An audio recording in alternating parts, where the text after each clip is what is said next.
السلام عليكم ورحمة الله وبركاته. بسم الله الرحمن الرحيم. الحمد لله والصلاة والسلام على رسول الله وعلى آله وأصحابه أجمعين أما بعد. ബഹുമാന്യരായ സഹോദരങ്ങളെ, വിശുദ്ധ റമദാൻ മുന്നിൽ വന്നെത്തി നിൽക്കുന്ന സന്ദർഭത്തിലാണ് നമ്മൾ ഏവരുമുള്ളത്. റമദാനും ദുആവും തമ്മിൽ വലിയ ബന്ധമുണ്ട്. വിശുദ്ധ ഖുർആനിൽ അല്ലാഹു സുബ്ഹാനഹു വതആല റമദാൻ മാസത്തെക്കുറിച്ച് വിവരിക്കുന്ന ഷഹ്റു റമദാൻ അല്ലദീ ഉൻസില ഫീഹിൽ ഖുർആൻ ഹുദൽ ലിന്നാസ് വബയ്യിനാത്തിൻ മിനൽ ഹുദാ വൽ ഫുർഖാൻ എന്ന് തുടങ്ങുന്ന സൂറത്തുൽ ബഖറയിലെ വചനങ്ങൾ റമദാൻ മാസത്തിലാണ് വിശുദ്ധ ഖുർആൻ അല്ലാഹു അവതരിപ്പിച്ചിട്ടുള്ളത് എന്നറിയിക്കുന്ന ആ ആയത്തുണ്ടല്ലോ, അതിന് തൊട്ടുശേഷമുള്ള വചനത്തിൽ അല്ലാഹു സുബ്ഹാനഹു വതആല ദുആഇനെ കുറിച്ചാണ് പറഞ്ഞിട്ടുള്ളത്. وإذا سألك عبادي عني فإني قريب أجيب دعوة الداعي إذا دعان فليستجيبوا لي وليؤمنوا بي لعلهم يرشدون. എൻ്റെ അടിമകൾ എന്നെക്കുറിച്ച് ചോദിച്ചാൽ പറയുക നബിയെ, ഞാൻ അവരോട് വളരെ അടുത്തുള്ളവനാണ്. അവരെന്നെ വിളിച്ച് ദുആ ചെയ്താൽ ഞാൻ അവരുടെ ദുആഇന് ഉത്തരം നൽകുന്നതാണ്. വിശുദ്ധ റമദാൻ മാസം സഹോദരങ്ങളെ, ഖുർആൻ പാരായണം കൊണ്ടും അതുപോലെ ദുആ കൊണ്ടും അങ്ങേയറ്റം ജീവസുറ്റതായി നിലനിർത്തേണ്ട മാസമാണ്. റസൂലുള്ളാഹി സ്വല്ലല്ലാഹു അലൈഹി വസല്ലമയുടെ ഹദീസുകളിൽ നോമ്പുകാരൻ്റെ പ്രാർത്ഥന സ്വീകരിക്കപ്പെടുന്നതാണ് എന്ന് സൂചിപ്പിക്കുന്ന പല പരാമർശങ്ങൾ വന്നതായി കാണാൻ സാധിക്കും. അള്ളാഹുവിൻ്റെ റസൂൽ സ്വല്ലല്ലാഹു അലൈഹി വസല്ലം അവിടുന്ന് നടത്തിയ പ്രാർത്ഥനകളിൽ നിന്ന് തിരഞ്ഞെടുത്ത ജവാമിഉകളായ ആശയസമ്പുഷ്ടമായ ചില പ്രാർത്ഥനകളാണ് നമ്മൾ ഈ ദർസിൻ്റെ പരമ്പരകളിൽ പഠിച്ചുകൊണ്ടിരിക്കുന്നത്. ഇന്ന് നമ്മൾ പഠിക്കുന്നത് നബി സല്ലല്ലാഹു അലൈഹി വസല്ലമയുടെ ദുആകളിൽ ഏറെ മഹത്തരമായ ഇമാം ബുഖാരിയും ഇമാം മുസ്ലിമും അവരുടെ സഹീഹിൽ ഉദ്ധരിച്ച ഒരു പ്രാർത്ഥനയാണ്. ഈ ദുആഇൽ അള്ളാഹുവിൻ്റെ റസൂൽ സല്ലല്ലാഹു അലൈഹി വസല്ലം 7 അപകടകരമായ കാര്യങ്ങളിൽ നിന്ന് രക്ഷ ചോദിച്ചിട്ടുണ്ട്. ഈ 7 കാര്യങ്ങളും ഒരു മുസ്ലിമിനെ സംബന്ധിച്ചിടത്തോളം അങ്ങേയറ്റം അവൻ്റെ ജീവിതത്തിൽ അവൻ പേടിച്ചിരിക്കേണ്ട 7 കാര്യങ്ങളാണ്. ഇൻഷാ അല്ലാഹ് പ്രാർത്ഥന ഈ ദർസോടുകൂടി നമുക്ക് പഠിക്കേണ്ടതുണ്ട്. عن أنس بن مالك رضي الله عنه قال أنس بن مالك رضي الله عنه അദ്ദേഹം നിവേദനം ചെയ്യുന്നു, كان نبي الله صلى الله عليه وسلم يقول അള്ളാഹുവിൻ്റെ റസൂൽ സല്ലല്ലാഹു അലൈഹി വസല്ലം പറയാറുണ്ടായിരുന്നു. ദുആഇൻ്റെ ഹദീസുകൾ വിവരിക്കുന്ന നിവേദനങ്ങളിൽ കാന റസൂലുള്ളാഹി സ്വല്ലല്ലാഹു അലൈഹി വസല്ലം യഖൂൽ എന്ന് പറഞ്ഞാൽ പൊതുവെ അതുകൊണ്ട് അർത്ഥമാക്കുന്നത്, അതല്ലെങ്കിൽ അതിൽ നിന്ന് പ്രത്യക്ഷത്തിൽ മനസ്സിലാക്കാൻ സാധിക്കുന്നത് അള്ളാഹുവിൻ്റെ റസൂൽ സല്ലല്ലാഹു അലൈഹി വസല്ലം ഇത്തരം പ്രാർത്ഥനകൾ ധാരാളമായി ചൊല്ലിയിരുന്നു എന്ന്. അപ്പം അങ്ങനെ അള്ളാഹുവിൻ്റെ റസൂൽ സല്ലല്ലാഹു അലൈഹി വസല്ലം പ്രാർത്ഥിച്ചിരുന്ന ഒരു ദുആ ആണ് അനസ് ഇബ്നു മാലിക് റളിയല്ലാഹു അൻഹു അദ്ദേഹം പറയുന്നത്. അല്ലാഹുമ്മ ഇന്നി അഊദു ബിക മിനൽ അജ്സി വൽ കസൽ വൽ ജുബ്നി വൽ ഹറം വഅഊദു ബിക മിൻ ഫിത്നത്തിൽ മഹ്യാ വൽ മമാതി വഅഊദു ബിക മിൻ അദാബിൽ ഖബ്ർ. 7 കാര്യങ്ങളാണ് ഈ പ്രാർത്ഥനയിൽ അള്ളാഹുവിൻ്റെ റസൂൽ സല്ലല്ലാഹു അലൈഹി വസല്ലം രക്ഷ തേടിയിരിക്കുന്നത്. എങ്ങനെയാണ് ഈ പ്രാർത്ഥന തുടങ്ങിയിരിക്കുന്നത്? അല്ലാഹുമ്മ, അള്ളാഹുവേ.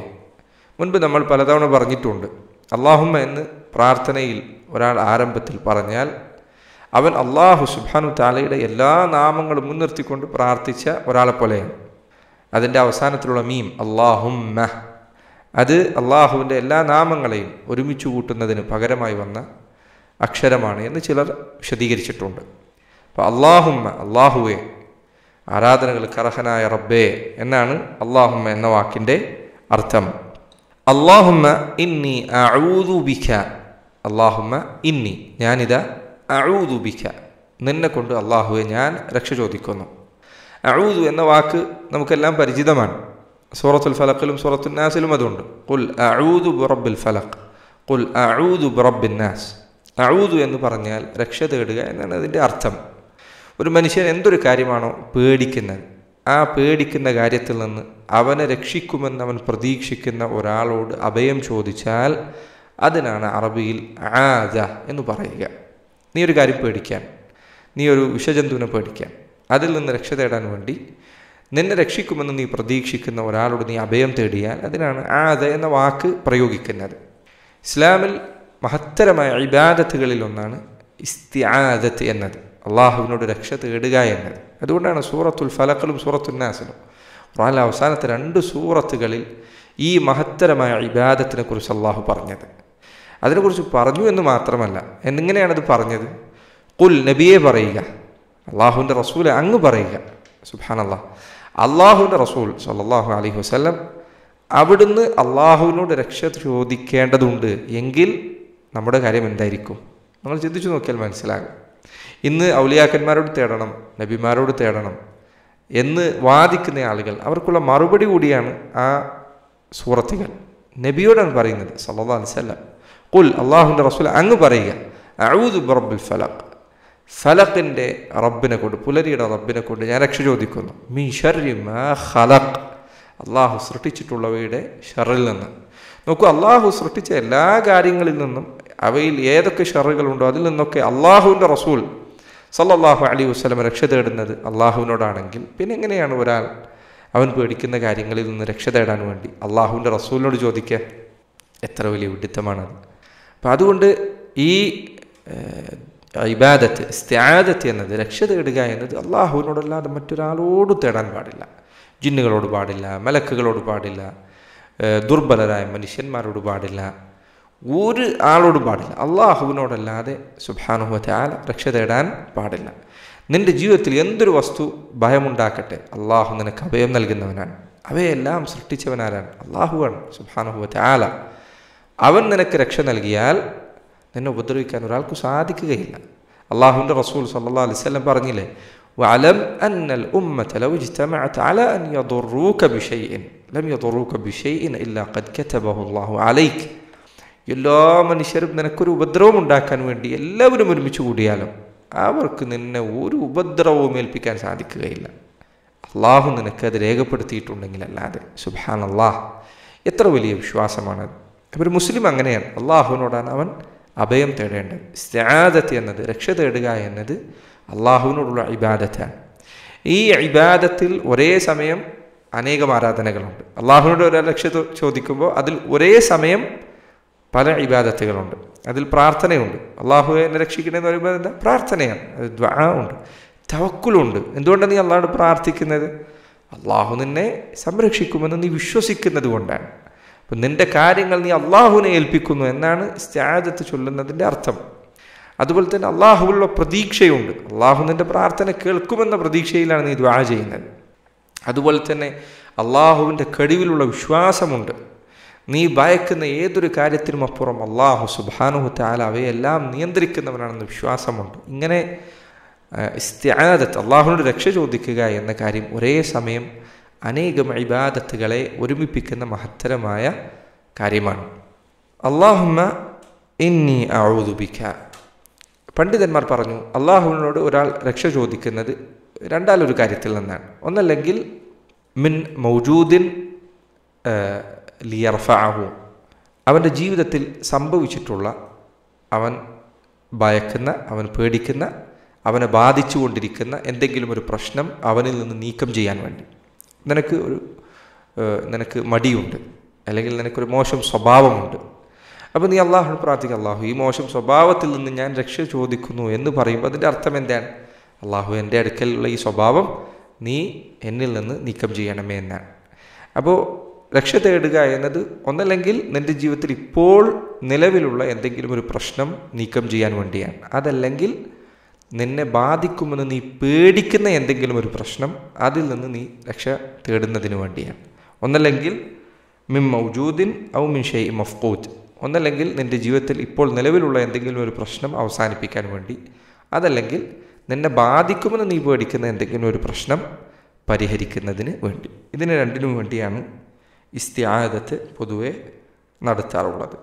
ഈ പ്രാർത്ഥനയിൽ ഞാൻ മുൻപ് പറഞ്ഞതുപോലെ 7 കാര്യങ്ങളിൽ നിന്ന് അള്ളാഹുവിൻ്റെ റസൂൽ സല്ലല്ലാഹു അലൈഹി വസല്ലം രക്ഷ ചോദിച്ചിരിക്കുന്നു. ഒന്നാമത്തെ കാര്യം എന്താണ്? അല്ലാഹുമ്മ ഇന്നി അഊദു ബിക മിനൽ അജ്സി. അള്ളാഹുവെ, അജ്സിൽ നിന്ന് ഞാൻ നിന്നോട് രക്ഷ ചോദിക്കുകയാണ്. അജ്സ് എന്ന് പറഞ്ഞാൽ ഒരാൾക്ക് നന്മ ചെയ്യാൻ ശേഷിയില്ലാതെയാവുക എന്നതാണ് അതിൻ്റെ അർത്ഥം. കഴിവുകെട്ടവനാവുക, ഒരു നന്മ ചെയ്യാൻ കഴിവില്ലാത്തവനാവുക. ധാരാളം ഖൈറുകൾ ചെയ്യാനുള്ള അവസരങ്ങൾ ദുനിയാവിലുണ്ട്, പക്ഷെ നിനക്കത് ചെയ്യാനുള്ള ശേഷിയില്ലെങ്കിലോ, അങ്ങനെ നിൻ്റെ ജീവിതത്തിൽ നീ ഒരു കഴിവുകെട്ടവനായി, ഒന്നും നന്മകൾ ചെയ്യാൻ സാധിക്കാത്തവനായി നീ മാറുന്ന അവസ്ഥയെക്കുറിച്ച് ആലോചിച്ച് നോക്കൂ. അത് സുബ്ഹാനല്ലാഹ് വലിയ അപകടകരമായ അവസ്ഥയാണ്. പല ആളുകളും ചിലപ്പോൾ നമ്മൾ ചെയ്തുകൊണ്ടിരിക്കുന്ന പല ഇബാദത്തുകളുടെയും മൂല്യവും വിലയും തിരിച്ചറിയില്ല. അത് നഷ്ടപ്പെട്ടാലാണ് അതിൻ്റെ വില അവന് മനസ്സിലാവുക. ഒരിക്കലൊരാൾ അദ്ദേഹം ഒരു ചികിത്സയുടെ ഭാഗമായി ഒരു അന്യനാട്ടിലേക്ക് യാത്ര ചെയ്യേണ്ടി വന്നു. 1-2 മാസം അവിടെ താമസിച്ചു. മുസ്ലിമീങ്ങൾ തീരെ ഇല്ലാത്ത ഒരു സ്ഥലത്താണ് അയാളുടെ ചികിത്സയുടെ ഭാഗമായി അയാൾക്ക് നിൽക്കേണ്ടി വന്നത്. 2 മാസങ്ങൾക്ക് ശേഷം അയാൾ തൻ്റെ വീട്ടിലേക്ക് തിരിച്ചു വന്നു. വീട്ടിൽ നിന്ന് അദ്ദേഹം തൻ്റെ അടുത്തുള്ള വീട്ടിലെ മസ്ജിദിലെ ബാങ്ക് കേട്ടപ്പോൾ അദ്ദേഹം കരഞ്ഞുപോയി. നോക്കൂ നിങ്ങൾ, നമ്മൾ നിത്യവും കേട്ടുകൊണ്ടിരിക്കുന്ന വളരെ നിസ്സാരമെന്ന് നമ്മൾ വിചാരിക്കുന്ന ഒരു കാര്യമാണത്. അള്ളാഹുവിൻ്റെ മസ്ജിദിൽ നിന്ന് അദാൻ കേൾക്കുക എന്നുള്ളത്. അത് നഷ്ടപ്പെടുമ്പോഴാണ് അതിൻ്റെ വില മനസ്സിലാകുന്നത്. ഏതു ഇബാദത്തുകളും ഇങ്ങനെയാണ്. ആലോചിച്ച് നോക്കൂ, കാൽമുട്ടിന് വേദന ബാധിച്ച ഈമാനുള്ളൊരു മനുഷ്യനോട് ചോദിച്ചു നോക്കൂ, നീ ആഗ്രഹിക്കുന്നത് എന്താണ്? അവൻ ചിലപ്പോൾ പറയാം, അള്ളാഹുവിനൊന്ന് സുജൂദ് ചെയ്യാൻ കഴിഞ്ഞിരുന്നെങ്കിൽ എന്നാണ് ഞാൻ ആഗ്രഹിക്കുന്നത് എന്ന് പറയുന്ന ആളുകളെ കാണാം. നോക്കൂ, കാൽമുട്ടിൻ്റെ വേദന വന്നപ്പോഴാണ് അവൻ സുജൂദിൻ്റെ വില മനസ്സിലാക്കുന്നത്. ഇങ്ങനെ അള്ളാഹു സുബ്ഹാനഹു വ തആല നമുക്ക് ചെയ്തു തന്ന വലിയ നിഅമത്താണ് ഇബാദത്ത് ചെയ്യാൻ സാധിക്കുക എന്നത്. ഇബാദത്ത് ചെയ്യാൻ സാധിക്കാത്ത അവസ്ഥ ഉണ്ടാകുന്നതിൽ നിന്ന്, അതിന് ശേഷിയില്ലാത്തവനായി ഞാൻ മാറുന്നതിൽ നിന്ന് അള്ളാഹുവെ ഞാൻ നിന്നോട് രക്ഷ ചോദിക്കുകയാണ്. രണ്ടാമത് നബി സല്ലല്ലാഹു അലൈഹി വസല്ലം പറഞ്ഞു, അല്ലാഹുമ്മ ഇന്നി അഊദു ബിക മിനൽ ആജിസി വൽ കസൽ. അള്ളാഹുവെ, മടി ഉണ്ടാകുന്നതിൽ നിന്ന് ഞാൻ നിന്നോട് രക്ഷ ചോദിക്കുകയാണ്. എന്താണ് മടി എന്ന് പറഞ്ഞാൽ? ആജിസ് എന്ന് പറഞ്ഞാൽ നന്മ ചെയ്യാൻ ഒരാൾക്ക് കഴിവില്ലാതെ പോകുന്നതാണ്. മടി എന്ന് പറഞ്ഞാൽ നന്മ ചെയ്യാൻ കഴിവുണ്ട്, പക്ഷെ അത് ചെയ്യാനുള്ള മനസ്സില്ല. അവൻ്റെ മനസ്സിൽ താല്പര്യമില്ല, എഴുന്നേറ്റ് പോകാൻ സാധിക്കുന്നില്ല. മുന്നിൽ തന്നെ ചിലപ്പോൾ നന്മയുടെ അവസരമുണ്ട്. ചിലപ്പോൾ ഒരു വിരലനക്കത്തിന് അപ്പുറം അനേകം നന്മകൾ കാത്തിരിക്കുന്നുണ്ട്, പക്ഷേ അവൻ ആ നന്മയിൽ നിന്ന് മടിഞ്ഞിരിക്കുകയാണ്. അതിനാണ് കെസൽ എന്ന് പറയുന്നത്. അങ്ങേയറ്റം അപകടകരമായ അസുഖമാണ്. ചില ഉലമാക്കൾ പറഞ്ഞു, ഇബ്നുൽ ഖയ്യിം റഹിമഹുല്ലാഹ് അദ്ദേഹം പറഞ്ഞു, അജ്സും കെസലും കൂട്ടുകാരാണ്. കഴിവില്ലായ്മയും മടിയും കൂട്ടുകാരാണ്. രണ്ടുപേരും ഒരുമിച്ച് പറയാവുന്ന കാര്യങ്ങളാണ്. മടി ഉണ്ടാവുക എന്നത് കഴിവില്ലായ്മയേക്കാൾ വലിയ അപകടമാണ്. അതാണ് കൂടുതൽ ആക്ഷേപകരമായിട്ടുള്ളത്. ഒരാൾക്കൊരു കാര്യം ചെയ്യാൻ സാധിക്കുന്നില്ല, അവൻ അള്ളാഹുവിൻ്റെ അരികിൽ ചിലപ്പോൾ ആക്ഷേപിക്കപ്പെടുകയില്ല. പക്ഷേ കഴിവുണ്ടായിട്ടും അവൻ ചെയ്യാതെ മാറി നിൽക്കുകയാണെങ്കിലോ മടി പിടിച്ചിരിക്കുകയാണെങ്കിലോ അവൻ ആക്ഷേപിക്കപ്പെടുന്നവനാണ്. എന്നിട്ട് അദ്ദേഹം പറഞ്ഞു, മടി ചിലപ്പോൾ കഴിവില്ലായ്മയിലേക്ക് നമ്മെ നയിച്ചേക്കാം. നന്മ ചെയ്യാൻ അവസരമുണ്ട്, നാളെയാവട്ടെ. അവൻ ഖബറിൽ പ്രവേശിക്കുന്നത് വരെ അവൻ നാളെയാവട്ടെ എന്ന് പറഞ്ഞുകൊണ്ടിരിക്കും. ഖബറിൽ പ്രവേശിച്ചു കഴിഞ്ഞാൽ അവൻ വിലപിക്കും. അവൻ പറയും, അള്ളാഹുവേ, ഒരവസരം കൂടി തന്നിരുന്നെങ്കിൽ ഞാനിതാ തിരിച്ചുപോയി നന്മകൾ ചെയ്യാൻ തയ്യാറാണ്. യാ അയ്യുഹല്ലദീന ആമനു ലാ തുൽഹിക്കും അംവാലുക്കും വലാ ഔലാദുക്കും അൻ സിക്രില്ലാഹ് വമൻ യഫ്അൽ ദാലിക ഫഉലൈക ഹുമുൽ ഖാസിറൂൻ. മുഅ്മിനീങ്ങളെ, അള്ളാഹുൽ വിശ്വസിച്ചവരെ, സന്താനങ്ങളും സമ്പാദ്യങ്ങളുമൊന്നും അള്ളാഹുവിനെ കുറിച്ചുള്ള സിക്റിൽ നിന്ന് നിങ്ങളെ പിന്നിലോട്ട് വലിക്കാൻ പാടില്ല, നിങ്ങളെ അശ്രദ്ധരാക്കാൻ പാടില്ല. അങ്ങനെ നിങ്ങൾ ചെയ്തു കഴിഞ്ഞാൽ നിങ്ങൾ നഷ്ടക്കാരിൽ പെട്ടുപോകുന്നതാണ്. എന്നിട്ട് അല്ലാഹു സുബ്ഹാനഹു വ തആല പറയാൻ, വഅൻഫിഖു മിമ്മാ റസഖ്നാകും മിൻ ഖബ്ലി അൻ യഅതിയ അഹദകുമുൽ മൗത്ത് ഫയഖൂൽ റബ്ബി ലൗലാ അഖർതനി ഇലാ അജലിൻ ഖരീബ് ഫഅസ്സദ്ദഖ വഅകും മിനസ് സാലിഹീൻ. നിങ്ങൾ ഒരാൾ അവന് മരണം വന്നെത്തിയാൽ അവൻ പറയും, അല്ലാഹുവേ, ഒരു അടുത്തുള്ള ഒരു അവധിയിലേക്ക് കുറച്ചുകൂടി നീട്ടിത്തന്നാൽ ഞാനിതാ സദഖകൾ ചെയ്യാൻ തയ്യാറാണ്. പക്ഷേ അവൻ്റെ മുന്നിൽ അവസരങ്ങളുണ്ടായിരുന്നു. എത്ര അവസരങ്ങളാണ് അവൻ നഷ്ടപ്പെടുത്തി കളഞ്ഞത്. അപ്പോൾ സഹോദര, മടി ചിലപ്പോൾ പിന്നീട് നന്മകൾ ചെയ്യാൻ കഴിയാത്ത അവസ്ഥയിലേക്ക് നിന്നെ എത്തിച്ചേക്കാം. അതുകൊണ്ട് വളരെ ശ്രദ്ധിക്കേണ്ട കാര്യമാണത്. അല്ലാഹുമ്മ ഇന്നി അഊദു ബിക മിനൽ ആജിസി വൽ കസൽ. നോക്കൂ, ഈ പ്രാർത്ഥന എത്ര മഹത്തരമായ പ്രാർത്ഥനയാണ്. ഈ 2 കാര്യങ്ങളിൽ നിന്ന് ഒരാൾക്ക് രക്ഷപ്പെടാൻ കഴിഞ്ഞാൽ എത്ര വലിയ അവസ്ഥയിലാണ്, എത്ര വലിയ നന്മയിലാണ് അവൻ എത്തിപ്പെടുക. അല്ലാഹുമ്മ ഇന്നി അഊദു ബിക മിനൽ ആജിസി വൽ കസൽ വൽ ജുബ്നി വൽ ഹറം. വൽ ജുബ്ൻ എന്ന് പറഞ്ഞാൽ ഭീരുത്വമാണ്. അവന് പേടിയാണ്. ആ പേടി അവനെ നന്മകളിൽ നിന്ന് തടഞ്ഞു വെക്കുന്നു. സുബ്ഹാനല്ലാഹ്, എത്ര ആളുകൾക്കാണ് എന്തെല്ലാം തരത്തിലുള്ള പേടികളാണ് നന്മകളിൽ നിന്ന് അവനെ പിന്നോട്ടടിക്കുന്നത്. ധാരാളം ആളുകൾ ഖൈർ ചെയ്യാൻ താല്പര്യമുണ്ട്, പക്ഷേ തടയുന്നത് തന്നെ കൂട്ടുകാരെന്ത് വിചാരിക്കും, അവൻ്റെ സുഹൃത്ത് ബന്ധങ്ങൾ അവസാനിച്ചു പോകുമോ എന്ന പേടിയാണ്. ഭീരുവാണവൻ. നന്മകളിൽ നിന്ന് പിന്നോട്ട് പോകാൻ അവനെ പ്രേരിപ്പിക്കുന്നത് ഈ ഭീരുത്വമാണ്. ആളുകൾ എന്ത് വിചാരിക്കും, ചില ആളുകൾ ഹക്കു പറയാൻ അവർക്ക് തടസ്സമെന്താണ്? പേടിയാണ്. ആളുകൾ അവരെന്തു ചെയ്യും? ഒരിക്കൽ അൽ ഇമാം ഇബ്നുൽ ഖയ്യിം റഹിമഹുല്ലാഹ് അദ്ദേഹം ഒരു ക്രൈസ്തവനായ പുരോഹിതനുമായി സംസാരിച്ചു. അദ്ദേഹത്തിന് ഇസ്ലാമിനെ കുറിച്ച് പറഞ്ഞു കൊടുത്തു. അദ്ദേഹം പറഞ്ഞു ഇസ്ലാമാണ് ശരി. ഇബ്നുൽ ഖയ്യിം പറഞ്ഞു എങ്കിൽ മുസ്ലിം ആവുക. അയാൾ പറഞ്ഞു സുബ്ഹാനല്ലാഹ്, മുസ്ലിം ആകാൻ പറ്റില്ല. മുസ്ലിം ആയിക്കഴിഞ്ഞാൽ എൻ്റെ ഉപജീവനം എന്താകും? എനിക്കാര് ഭക്ഷണം നൽകും? എൻ്റെ എല്ലാ സമ്പാദ്യവും ഈ പൗരോഹിത്യം അതിൻ്റെ പണി ചെയ്തുകൊണ്ടാണ്. ഇബ്നുൽ ഖയ്യിം റഹിമഹുല്ലാഹ് അദ്ദേഹം പറഞ്ഞു മനോഹരമായ വാക്കുണ്ട്. അദ്ദേഹം പറഞ്ഞു, നീ അള്ളാഹുവിനെ ധിക്കരിച്ചു കൊണ്ടിരിക്കുമ്പോൾ നിനക്ക് റിസ്ക് നൽകിയത് അവനാണ്. നീ അള്ളാഹുവിനെ അനുസരിച്ചു തുടങ്ങിയാൽ അവൻ നിൻ്റെ റിസ്ക് തടഞ്ഞു വെക്കുമെന്നാണോ നീ വിചാരിക്കുന്നത്? അള്ളാഹുവിനെ കുറിച്ച് എത്ര മോശമായ വിചാരത്തിലാണ് നീ ഉള്ളത്. അതുകൊണ്ട് ഈ ശബ്ദം കേൾക്കുന്ന പൗരോഹിത്യത്തിൽ അകപ്പെട്ടു പോയിട്ടുള്ളവരെ, സുഹൃത്തെ, നിൻ്റെ റിസ്ക് പേടിച്ചുകൊണ്ട് നീ സത്യം പറയാതിരിക്കരുത്. ബാത്തിൽ പറയുമ്പോൾ നിനക്ക് റിസ്ക് നൽകുന്നവൻ ആരാണോ അവൻ തന്നെയാണ് ഹക്കു പറഞ്ഞാൽ നിനക്ക് റിസ്ക് നൽകാനിരിക്കുന്നത്. അതുകൊണ്ട് സഹോദര, ഒരിക്കലും സത്യത്തിന് വിരുദ്ധമായി സംസാരിക്കാൻ റിസ്ക് നഷ്ടപ്പെടുമോ എന്ന പേടി നിന്നെ നയിക്കാൻ പാടില്ല. അപ്പോൾ ജുബ്നാണത്, ധൈര്യമില്ലായ്മയാണ്. അതുപോലെ തന്നെ സ്വതക്കയിൽ നിന്ന് പിന്തിരിയുന്ന പല ആളുകളും ഇതുപോലെ ഭീരുത്വമുള്ളവരാണ്.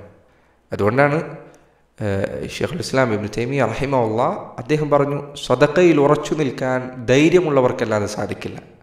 കാരണം അള്ളാഹു റിസ്ക് നൽകുമെന്ന ധൈര്യവും തവക്കുലും ഉള്ളവനും മാത്രമേ സ്വതക്കയുമായി മുന്നേറാൻ സാധിക്കുകയുള്ളൂ. മറ്റുള്ളവരൊക്കെ പേടിച്ച് പിന്മാറും. കുറച്ചു കഴിഞ്ഞാൽ സ്വതക്ക നൽകാൻ അവന് പേടിയുണ്ടാകും. എന്നാൽ ധൈര്യവാൻ അവൻ ഉറപ്പുണ്ട്, അള്ളാഹു സുബ്ഹാനഹു വതആല എനിക്കിതിന് പകരം നൽകും, ദുനിയാവിലും ആഖിറത്തിലും പകരം നൽകും. അപ്പോൾ ജുബ്ൻ, അള്ളാഹുവെ നീ ഭീരുത്വത്തിൽ നിന്ന് എന്നെ കാത്തുരക്ഷിക്കണേ. വൽ ജുബ്നി വൽ ഹറം. അൽ ഹറം എന്ന് പറഞ്ഞാൽ കടുത്ത വാർദ്ധക്യമാണ്. ഒരാളുടെ ബുദ്ധിയും അതുപോലെ തന്നെ കാര്യങ്ങൾ വേർതിരിച്ചറിയാനുള്ള ശേഷിയുമെല്ലാം നഷ്ടപ്പെടുന്ന രൂപത്തിൽ അവൻ വാർദ്ധക്യം ബാധിച്ച് പടുവൃദ്ധനാവുക എന്ന് നമ്മൾ പറയില്ലേ, അതിനാണ് ഹറം എന്ന് പറയുക. അള്ളാഹുവെ ഭീരുത്വമുണ്ടാകുന്നതിൽ നിന്ന് കാത്തുരക്ഷിക്കണം. അതുപോലെ തന്നെ വൽ ഹറം, അങ്ങേറ്റം വൃദ്ധനായി ബുദ്ധി നശിച്ച് കാര്യങ്ങൾ വേർതിരിച്ചറിയാനുള്ള ശേഷി നശിച്ച് ശരീരാവയവങ്ങളെല്ലാം കിടപ്പിലായി എന്തിനും മറ്റുള്ളവരുടെ ആശ്രയം വേണ്ടി വരുന്ന അവസ്ഥയിൽ എത്തിപ്പെടുന്നതിൽ നിന്ന് അള്ളാഹുവെ നീ കാത്തുരക്ഷിക്കണം. റസൂലുള്ളാഹി സ്വല്ലല്ലാഹു അലൈഹി വസല്ലം രാവിലെയും വൈകുന്നേരവും നടത്തിയിരുന്ന പ്രാർത്ഥനകളിൽ അവിടുന്ന് ഈ കാര്യം ഇതിൽ നിന്ന് രക്ഷ തേടിയിട്ടുണ്ട്. വഅഊദു ബിക അൻ ഉറദ്ദ ഇലാ അർദലിൽ ഉമർ. അള്ളാഹുവെ ഏറ്റവും മോശമായ പ്രായത്തിലേക്ക് എത്തുന്നതിൽ നിന്ന് നീ എന്നെ കാത്തുരക്ഷിക്കണേ. ഏറ്റവും മോശമായ പ്രായമാണത്. വാർദ്ധക്യം അങ്ങേറ്റം ബാധിച്ച് ഒന്നിനും കഴിവില്ല, ഒന്നിനും ശേഷിയില്ല, കാര്യങ്ങൾ വേർതിരിച്ചറിയാനുള്ള കഴിവ് പോലുമില്ല. അവനൊരു കുഞ്ഞിനെ പോലെ ആയിട്ടുണ്ട്. പക്ഷേ സുബ്ഹാനല്ലാഹ്, അവൻ്റെ കാര്യം കുഞ്ഞിനേക്കാൾ എത്രയോ കഷ്ടത്തിലാണ്. ഒരു കുഞ്ഞു മൂത്രമൊഴിച്ചാൽ അത് വൃത്തിയാക്കാൻ അവൻ്റെ ഉമ്മയുണ്ട്, ചിലപ്പോൾ അവൻ്റെ പെങ്ങന്മാരുമുണ്ട്. അവരൊക്കെ ഒരു മടിയില്ല, എല്ലാവരും അതിന് തയ്യാറാണ്. അവൻ്റെ പിതാവ് ചിലപ്പോൾ അത് വൃത്തിയായി കൊടുക്കും, ഒക്കെ എല്ലാവരും തയ്യാറാണ്. അവനെ എടുത്തുകൊണ്ട് നടക്കാൻ ആളുകൾക്ക് താല്പര്യമാണ്, ആളുകൾ അതിന് മത്സരിക്കാൻ, കുട്ടികളുടെ കാര്യങ്ങൾ നോക്കാൻ ഒക്കെ എല്ലാം ആളുകളുണ്ട്. പക്ഷേ ഇതേ അവസ്ഥയിലാണ് പ്രായമായവർ എത്തിപ്പെട്ടിരിക്കുന്നത്. പക്ഷേ സുബ്ഹാനല്ലാഹ്, എല്ലാവരും ബുദ്ധിമുട്ടിലാവണം. അവനും ബുദ്ധിമുട്ടിലാകുന്നു, അവൻ്റെ ചുറ്റുമുള്ളവരും. അള്ളാഹുവിനെ പേടിക്കുന്നവരല്ലാതെ അതൊരു അങ്ങനെ ഒരാളെ വാർദ്ധക്യത്തിൽ സഹായിക്കുക എന്നതൊരു അനുഗ്രഹമായി കാണുകയില്ല. അപ്പോൾ അവൻ മൂത്രമൊഴിച്ചാലോ അവൻ്റെ വിസർജ്യങ്ങൾ പുറത്തു വന്നാലോ അള്ളാഹു കാത്തുരക്ഷിക്കുമാറാകട്ടെ. അത്തരമൊരു അവസ്ഥയിൽ അവൻ എത്തിപ്പെട്ടാൽ അവനെ നോക്കുന്നവർ പ്രയാസത്തിലാണ്, അവൻ പോലും പ്രയാസത്തിലാണ്. ഇങ്ങനെ ഒരു ഘട്ടത്തിലേക്ക് എത്തുന്നതിൽ നിന്ന് അള്ളാഹുവെ നീ എന്നെ കാത്തുരക്ഷിക്കണേ. സഹോദരങ്ങളെ, വാർദ്ധക്യം ബാധിച്ച് എല്ലാ ബുദ്ധിയും നശിക്കുന്ന അവസ്ഥയിൽ എത്താതിരിക്കാനുള്ള ഒരു വഴി പറഞ്ഞു തരട്ടെയോ?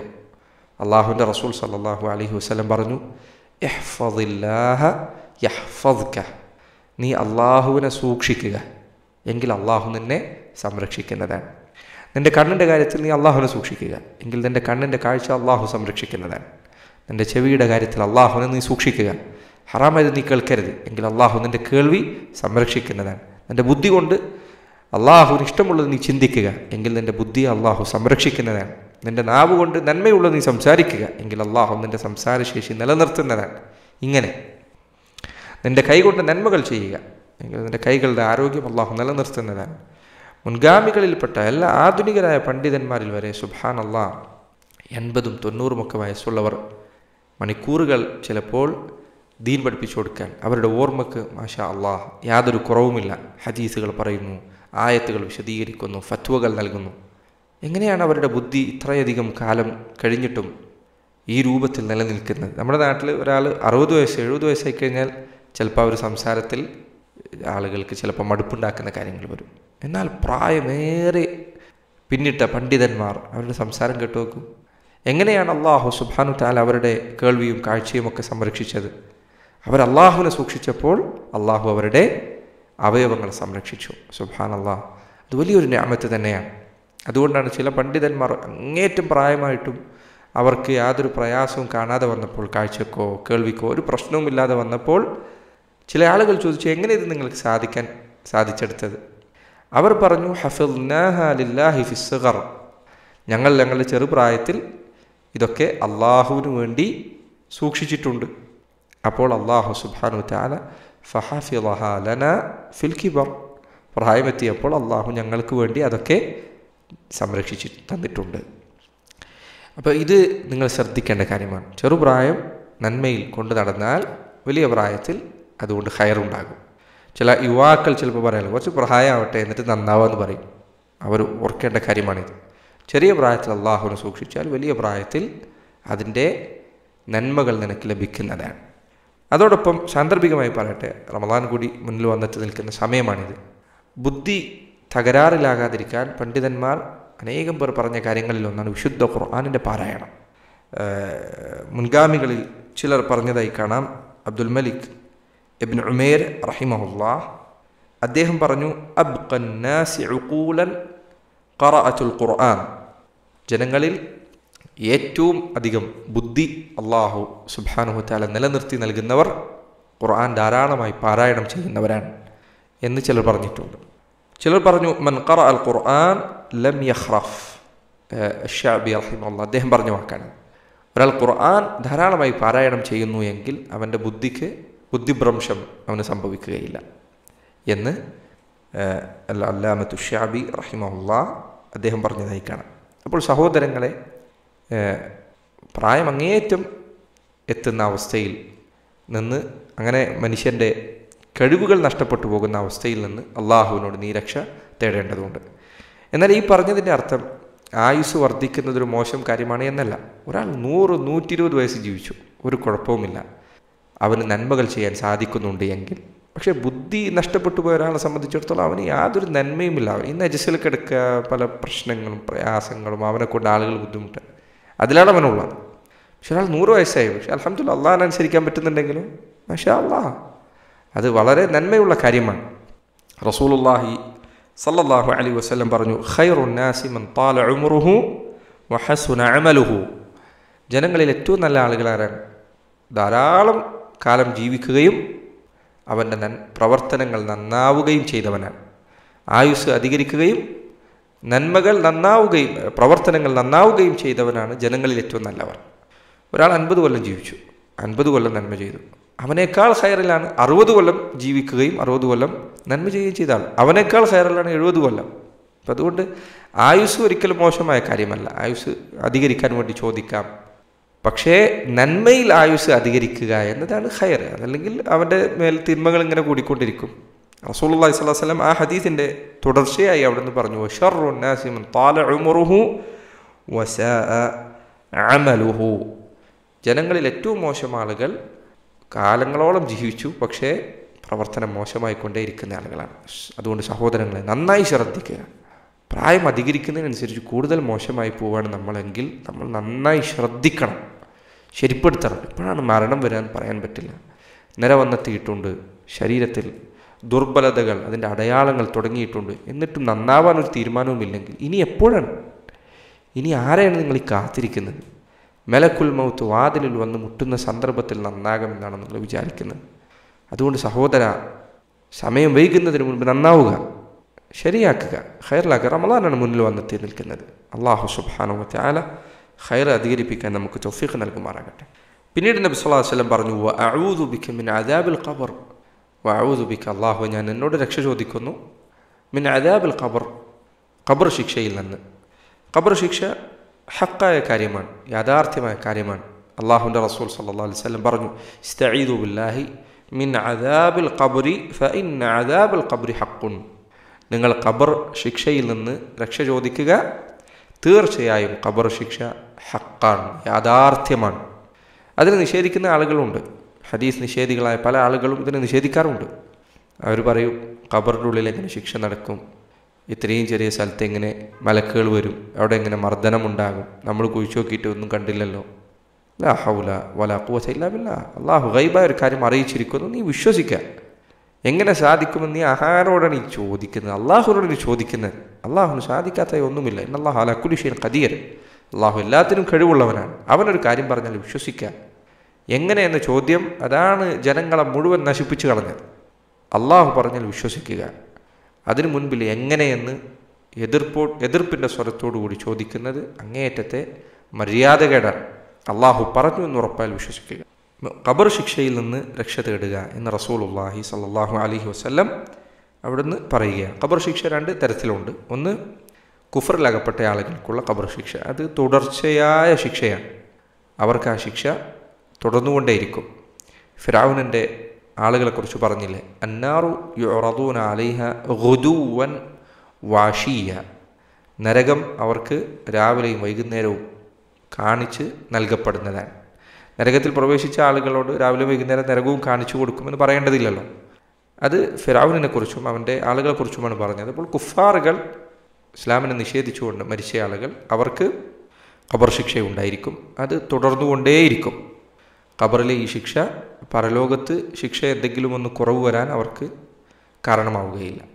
എന്നാൽ രണ്ടാമത്തെ വിഭാഗം മുഅ്മിനീങ്ങളാണ്. മുഅ്മിനീങ്ങൾക്കും ചില തിന്മകൾ ചെയ്യുന്ന ആളുകൾക്ക് പ്രത്യേകിച്ചും ഖബർ ശിക്ഷ നബി സല്ലല്ലാഹു അലൈഹി വസല്ലം അറിയിച്ചിട്ടുണ്ട്.